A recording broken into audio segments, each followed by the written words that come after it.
안녕하세요. 플래닛 팟캐스트입니다. 오늘 저희가 본격적으로 파헤칠 이야기에 들어가기 앞서서 그 한 가지 좀 명확히 해둘 부분이 있습니다. 네네, 맞습니다. 아무래도 오늘 다룰 자료에 그 현직 대통령의 메시지랑 정부 정책에 딱 포함되어 있잖아요. 그렇죠. 그래서 저희가 뭐 어떤 특정 정치적 입장을 지지한다거나 비판하려는 의도는 전혀 없고요. 네, 오직 제공된 자료에 나타난 경제적 현상, 그리고 그 정책적 맥락만을 아주 객관적으로 분석해서 여러분께 전달해 드린다는 점을 먼저 말씀드립니다. 네. 저희는 철저하게 금융시장의 메커니즘하고 그 안에서 일어나는 참여자들의 행동 양식을 분석하는 데만 온전히 집중할 겁니다. 좋습니다. 자, 청취자 여러분, 머릿속으로 이런 상황을 한번 상상해 보시죠. 그 극심한 가뭄이 들어서 정부가 농부들을 살리겠다고 아주 싼 값의 농업용수를 막 공급하기 시작했어요. 네. 아주 좋은 취지죠. 그렇죠. 그런데 어떤 사람들이 밤마다 몰래 파이프를 싹 연결해서 그 귀한 농업용수를 자기 집 앞마당에 있는 호화로운 프라이빗 수영장을 채우는 데 쓰고 있다면 어떠실 것 같으세요? 와, 진짜 황당하고 화가 나죠, 그거는. 아니, 근데 지금 대한민국 부동산 시장에서 이와 정확히 똑같은 일이 벌어지고 있습니다. 그것도 무려 35%나 급증한 형태로 말이죠. 아주 적절한 비유로 포문을 열어주셨네요. 그 농업용수가 바로 사업자 대출이라면 프라이빗 수영장이 개인 주택인 셈이거든요. 맞습니다. 그래서 오늘 이 시간의 핵심 미션은 바로 이겁니다. 이재명 대통령이 사업자 대출을 주택 구입에 이용한 사례를 콕 집어서 사기죄 처벌이 내려지기 전에 자진 상환하라 이렇게 아주 강력하게 경고한 사안의 이면을 낱낱이 해부해보는 겁니다. 네. 사실 지금 이 방송 들으시는 분들 중에도 최근에 좀 빡빡해진 대출 규제 때문에 한숨 쉬어본 적 있는 분들 많으실 텐데요. 많죠. 엄청 많죠. 그러니까 오늘 이야기가 그냥 단순한 뉴스룸의 가십이 아니라는 겁니다. 이 수영장 파이프가 대체 어떻게 연결되었고 정부가 이 파이프를 어떤 방식으로 잔인하게 끊어내려 하는지 그 살벌한 메커니즘을 한번 짚어보겠습니다. 자, 도대체 왜 갑자기 이 사업자 대출 문제가 수면 위로 확 튀어올라온 할까요? 그 이유를 알기 위해서는 우선 사람들이 왜 굳이 사업자 대출이라는 우회로를 선택했는가 이걸 살펴봐야 합니다. 답은 아주 단순해요. 정문이 닫혔기 때문이거든요. 아, 정문이 닫혔다. 네. 현재 정부는 그 가계부채를 억제하기 위해서 DSR, 즉 총부채 원리금 상환 비율이라는 아주 강력한 자물쇠를 채워두었습니다. 그러니까 내 소득의 일정 비율 이상으로는 절대 빚을 낼 수 없게 막아둔 거죠. 아, 그러니까 특히 서울이나 주요 지역에서 번듯한 집 하나 사려면 대출이 필수인데 일반적인 주택담보대출로는 필요한 만큼 돈이 안 나오는 상황이 된 거잖아요. 맞습니다. 쉽게 말해서 평범한 월급쟁이 신분으로는 은행 창구에 가봤자 고객님, 소득증빙이 부족해서 한도가 안 나옵니다. 이 말만 듣고 돌아서야 한다는 거군요. 네네, 바로 그겁니다. 하지만 여기서 아주 중요한 차이가 발생해요. 가계대출하고 다르게 사업자 대출은 경제의 핏줄과도 같거든요. 핏줄이요? 네, 기업이 공장을 돌리고 직원을 고용하려면 당연히 돈이 필요하잖아요. 그래서 사업자 대출은 개인의 근로소득보다는 그 사업의 규모나 담보 가치에 훨씬 더 큰 비중을 두고 대출 한도를 산정합니다. 아, 그러면 그 깐깐하다던 DSR 잣대에서 상대적으로 자유롭거나 한도가 훨씬 더 넉넉하게 나오는 그런 구조적 틈새가 있다는 거네요. 바로 그겁니다. 와, 여기서부터 이야기가 엄청 흥미로워지네요.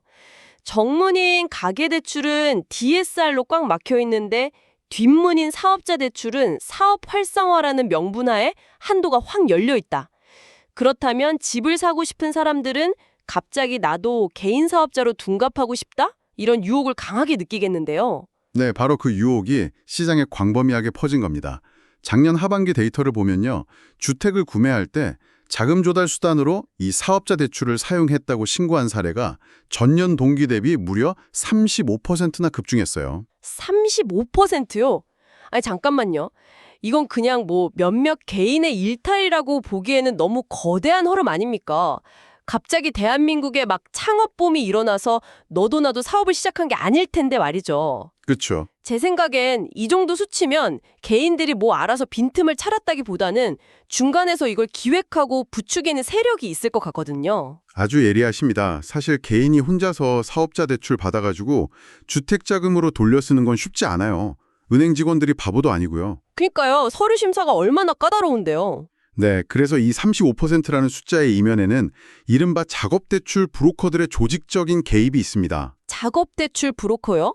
와, 그 사람들이 구체적으로 어떻게 서류를 조작하길래 그 은행의 감시망을 뚫는 겁니까? 그 메커니즘이 진짜 궁금하네요. 이 브로커들의 수법이 꽤나 정교합니다.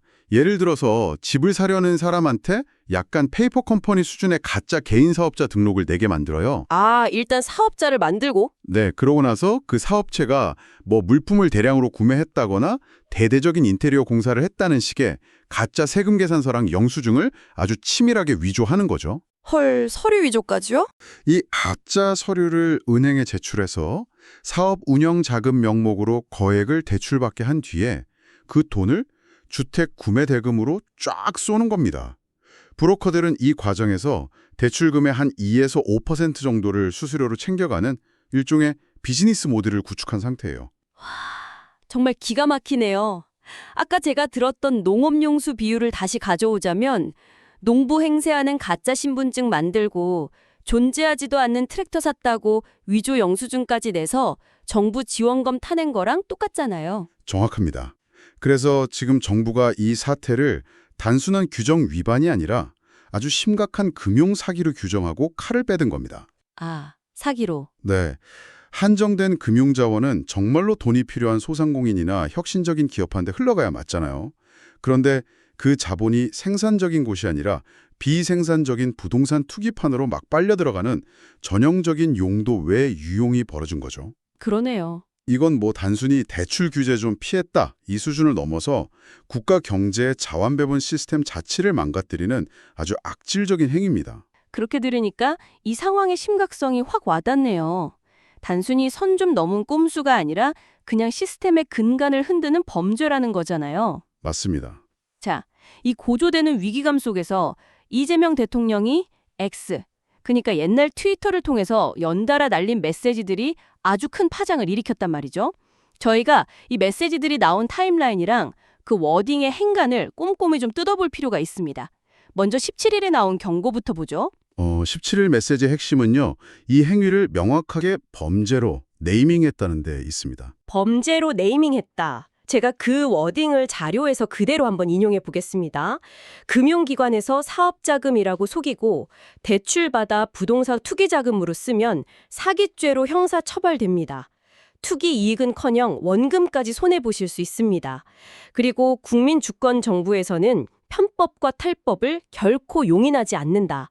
이렇게 덧붙였거든요. 네네. 저는 여기서 그 사기죄라는 단어가 주는 무게감이 진짜 엄청나게 다가오더라고요. 바로 그 부분에 주목하셔야 합니다. 보통 금융당국이 이런 규제 위반을 적발하잖아요. 그러면 대출금을 회수하거나 가산금리를 매기는 선에서 끝나는 경우가 많았어요. 아, 그냥 돈으로 때우는 페널티 개념이었군요. 그렇죠. 일종의 페널티였죠. 하지만 현직 대통령이 직접 사기죄, 형사처벌을 언급했다는 건 진짜 차원이 다른 이야기거든요. 형법 제347조, 즉 사람을 기망하여 재물의 교부를 받는 범죄로 다스리겠다는 확실한 선언입니다. 와, 기망. 네, 은행이라는 기관을 적극적으로 속여서 돈을 뺏어가는 행위로 본다는 뜻이죠. 그러니까 단순한 규제 우회가 아니라 은행에 대한 기망 행위로 이 프레임을 완전히 바꿔버린 거군요. 맞습니다. 그런데 며칠 뒤인 21일에 판을 한 번 더 흔드는 두 번째 메시지가 등장합니다. 앞서 우리가 얘기했던 그 사업자 대출 35% 급증 기사를 공유하면서 이렇게 말해요. 사기죄 형사처벌에 국세청 세무조사까지 받고 강제 대출 회수 당하는 것과 선제적으로 자발 상환하는 것 중 어떤 선택이 더 합리적일지는 분명하다. 이 21일의 메시지가 바로 오늘 사안의 완전 핵심 하이라이트입니다. 이 행정학하고 행동경제학이 절묘하게 결합된 아주 흥미로운 전략이 이 안에 숨어 있거든요. 아니, 저는 솔직히 이 메시지를 읽고 처음엔 어라? 이거 좀 봐주겠다는 건가? 싶었거든요. 매를 들기 전에 너희들 지금 당장 갚으면 사기죄로 감옥에 넣거나 세무조사하는 최악의 상황은 면하게 해줄게. 이런 일종의 타협안처럼 들렸단 말이에요. 네네. 이렇게 무시무시한 범죄로 규정해놓고 스스로 갚으라고 부드럽게 권유하는 이 화법. 왜 굳이 이런 스탠스를 취한 걸까요? 그게 얼핏 보면 자비를 베푸는 것 같잖아요. 하지만 사실 이건 정책 집행의 효율성을 극대화하기 위한 아주 냉혹한 골든브리지 전략입니다. 골든 브리치 전략이요? 손자병법에 보면 위사펠골이라는 말이 있어요. 적을 포위할 때는 반드시 도망갈 구멍을 하나 열어두라는 뜻이죠. 퇴로가 아예 꽉 막혀 있으면 쥐도 고양이를 무는 법이니까요. 아, 그니까 벼랑 끝으로 완전 몰려버리면 사람들이 오히려 더 악착같이 버티고 막 대형 로펌 끼고 끝없는 소송전으로 갈 때니까요. 정확합니다. 그리고 또 현실적인 행정 비용의 문제도 엄청 크거든요. 만약에 한 10,000명의 의심 사례가 있다고 가정해 봅시다. 네, 10,000명? 이 10,000명의 서류를 공무원들이 일일이 대조하고 뒤에 숨은 브로커를 추적하고 검찰에 고발하고 또 재판까지 진행하려면 정부랑 금융당국의 행정력이 진짜 어마어마하게 소모됩니다. 와, 그거 몇 년 걸리겠는데요? 수년이 걸릴 수도 있죠. 하지만 이렇게 스스로 갚으면 최악은 면하게 해주겠다. 이 시그널을 아주 강하게 주면 어떻게 될까요? 아, 겁먹은 사람들이 당장 자기 발로 알아서 은행으로 뛰어가서 대출금을 갚겠네요? 맞습니다. 만약에 그렇게 8,000명이 덜컥 자진 상환을 해버리면 정부는 남은 2,000명, 그러니까 진짜 악성 사례에만 행정력을 딱 집중해서 철저하게 박살낼 수 있는 겁니다. 효율성이 극대화되는 거죠. 와, 일석이조네요. 그렇죠. 동시에 정부는 완벽한 명분을 얻게 돼요. 우리가 분명히 경고했고 너희들 빠져나갈 기회도 충분히 주었다. 그럼에도 끝까지 버틴 자들에게는 무관용의 철퇴를 내리겠다. 나중에 시장에서 이거 과잉 대응 아니냐? 이런 비판이 나와도 완벽하게 차단할 수 있는 방패를 미리 만든 겁니다. 와, 소름이 쫙 돋네요. 이게 단순히 자비를 베푸는 게 아니라 행정력을 집중하기 위해서 알아서 걸러지도록 만드는 고도의 덫이었군요. 네, 맞습니다. 자, 그렇다면 이 합리적 선택을 무시하고 끝까지 나 안 갚아 하고 버티는 사람들에게는 어떤 지옥이 기다리고 있는지 그 전방위 압박 시나리오를 구체적으로 한번 해보죠. 지금 자료를 보면 금융감독원과 국세청의 합동 전수조사라는 아주 무시무시한 단어가 등장합니다. 네, 금융당국하고 과세당국이 손을 잡았다는 건요. 진짜 빠져나갈 구멍을 원천 봉쇄하겠다는 강한 의지입니다. 아까 말씀하신 대로 이 끝까지 버티는 사람들에게는 삼중고가 떨어지게 됩니다. 첫 번째 타격은 바로 대출금 강제 회수입니다. 강제 회수요? 그러니까 은행에서 고객님 만기 한참 남았지만 당장 일시불로 다 토해내세요 하고 독촉장을 날리는 거군요. 그렇죠. 아니 당장 몇억 원의 현금이 통장에 없는 사람들은 결국 무리하게 샀던 그 집을 금매로 확 던질 수밖에 없겠네요. 네, 맞아요. 근데 거기서 끝나지가 않습니다. 두 번째는 앞서 강조했던 그 사기죄, 형사 고발입니다. 아, 범죄자 딱지가 붙는 거. 네, 돈을 갚는다고 끝나는 게 아니라 기망행위에 대한 법적 처벌을 받아서 전과 기록이 남게 되는 아주 치명적인 타격이죠. 그리고 세 번째가 아마 당사자들 입장에서는 가장 뼈아플 텐데 바로 국세청의 강도 높은 세무조사입니다. 저는 사실 이 부분에 대해서 좀 더 깊이 파고들어 보고 싶었어요. 많은 사람들이 막연하게 세무조사 무섭지 하긴 하지만 구체적으로 내 삶에 어떤 타격을 주는지 잘 체감을 못 하시거든요. 집 살 때 대출 서류 하나 위조한 건데 국세청이 딱 나서면 상황이 어떻게까지 번지는 겁니까? 이 국세청의 자금 출처 조사는요. 그냥 현미경 수준이 아니라 엑스레이 수준으로 한 사람의 경제활동 전체를 투시해버립니다. 전체를 투시한다고요? 네, 단순히 문제의 그 주택담보대출 한 건만 보는 게 아니에요. 당신이 사업자 대출을 받았으니 그 사업장의 수년치 매출이랑 매입 기록, 법인카드 사용 내역, 비용 처리 접촉성, 이거 전부 다 털어봅니다. 와, 과거 기록까지 싹 다요? 네네. 게다가 자금을 융통하는 과정에서 부모나 형제, 자녀하고 돈이 오간 기록이 단 하나라도 발견된다. 그러면 가족 전체의 계좌까지 추적망에 싹 다 들어가는 겁니다. 맙소사. 그러니까 꼬리에 꼬리를 무는 거군요. 맞습니다. 대출금 몇백 원 꼼수려다가 과거 수년치 사업장의 탈세 정황이 막 적발되고 가족 간 편법징역까지 탈탈 털려서 결국 배보다 배꼽이 훨씬 큰 수억 원 단위의 징벌적 세금이랑 가산세를 두들겨 맞을 수 있는 겁니다. 와, 이건 뭐 진짜 개인의 경제적 생태계 자체가 붕괴되는 수준의 타격이네요. 그렇죠. 끔찍합니다. 그냥 얕은 늪에 빠진 줄 모르고 발 헛디뎠다가 허리, 가슴, 결국 목까지 쑥 빨려 들어가는 시나리오네요. 아주 정확한 표현입니다. 아니, 근데 여기서 제가 한 가지 의문이 좀 들거든요. 지금 저희 팟캐스트 들으시는 분들 중에도 분명 이런 생각 하시는 분들 계실 거예요. 나는 진짜 악의적인 투기꾼이 아니다. 그냥 내 집 마련이 너무 간절했던 평범한 사람일 뿐이다. 네. 그런 억울함을 호소하는 분들도 분명 계시겠죠. 그렇죠. 부동산 중개인이나 대출 브로커가 사장님, 요즘 다 이렇게 합니다. 문제 전혀 없어요. 이러길래 이게 진짜 합법적인 우회로인가 보다 하고 휩쓸렸을 뿐이다. 이런 경우라면 솔직히 좀 억울하지 않을까요? 네, 억울할 수 있죠. 고의로 사기를 치려던 게 아니라 그냥 제도를 잘 몰라서 당한 건데 이런 분들도 그 악질적인 투기꾼들이랑 똑같이 세무조사 받고 형사 고발 당해야 합니까? 심정적으로는 저도 그 억울함에 깊이 공감합니다만 금융 시스템이라는 차갑고 냉혹한 구조 속에서 객관적으로 답변을 드리자면 그렇습니다. 똑같이 처벌받을 수밖에 없습니다. 아니, 고의성이 없었는데도요? 네, 이 지점이 현대 금융에서 가장 중요한 원칙 중 하나를 딱 보여주는 거거든요. 바로 계약과 서명의 엄중함입니다.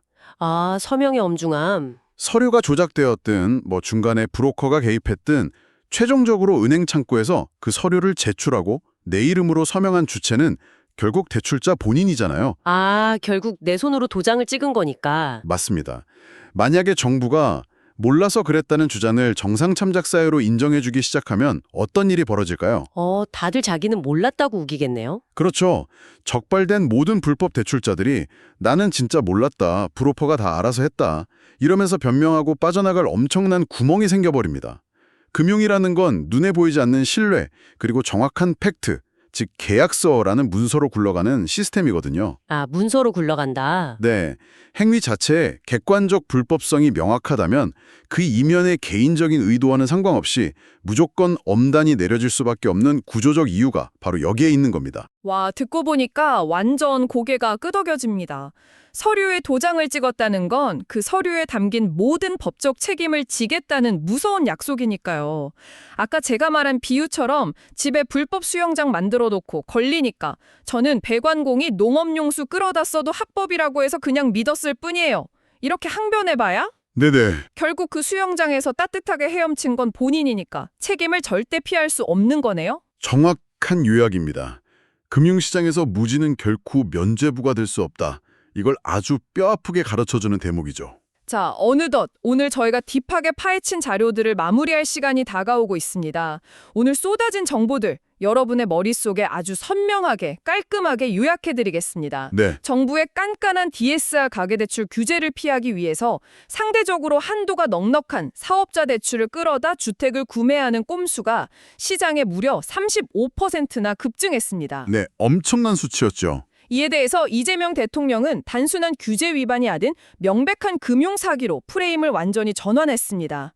그리고 금감원과 국세청을 동원해서 대출금 강제 회수, 사기죄 형사처벌, 뼈대까지 털어버리는 강도 높은 세무조사라는 삼중고의 철퇴를 준비했죠. 맞습니다. 다만 행정력을 낭비하지 않고 명분을 확실히 쌓기 위해 매 맞기 전에 자진해서 상환하는 것이 합리적일 것이다 라며 퇴로를 살짝 열어둔 상태입니다. 결론적으로 눈앞의 이익을 위해서 금융 시스템을 기만하는 편법에는 결국 원금 손실을 훌쩍 넘어서는 치명적인 대가가 따른다는 그 무관용 원칙을 확인한 셈입니다. 네, 규제의 회색지대에서 아슬아슬하게 줄타기를 하던 사람들에게 시스템이 어떻게 잔인한 징벌을 내리는지 그 섬나란 메커니즘을 오늘 확실히 엿볼 수 있었죠. 맞습니다. 그러니 청취자 여러분, 여기서 저희는 한 걸음 더 나아가서 좀 도발적인 생각 실험을 하나 해보면서 오늘 시간을 마무리할까 합니다.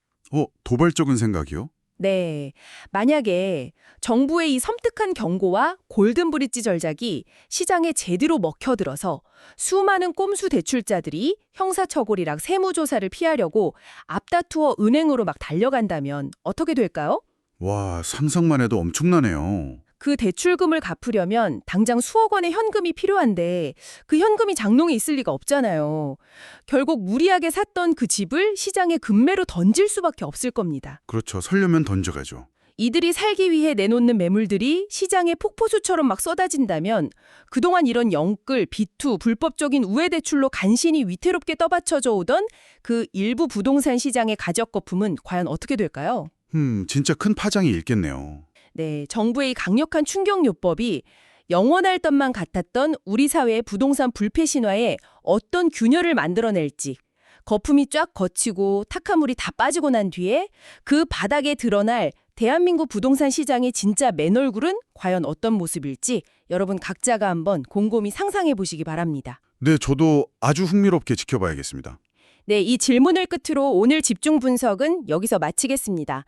지금까지 플래닛 팟캐스트였습니다. 여러분 다음 시간에도 가장 날카로운 통찰로 찾아뵙겠습니다.